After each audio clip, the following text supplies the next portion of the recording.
Maayong gabi ininyo mga higala.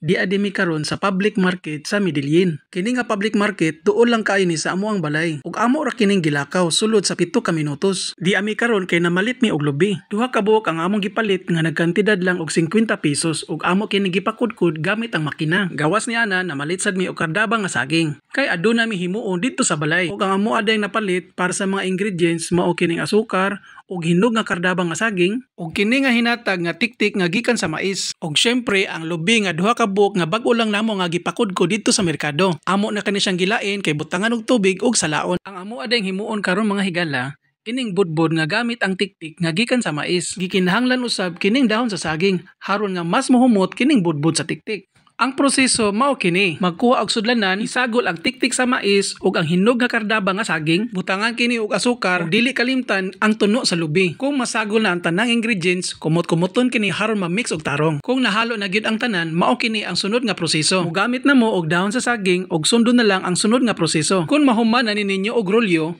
ayaw kalimti nga higtan kini gamit lang gihapon ang dahon sa saging. Kung mahuman na mo niini, inyo na kining ibutang sa rice cooker. Dayon butangan kini og gamay lang nga tubig, ayaw puna. Kung matak-ang na, ato lang kining paabuton nga maluto. Ug diya kay luto naman, ako kining ablihan haron makita ninyo unsa kan nindot ang maong sulod. Dili na lang ko magdugay kay mukaon sa ako. Daghang salamat.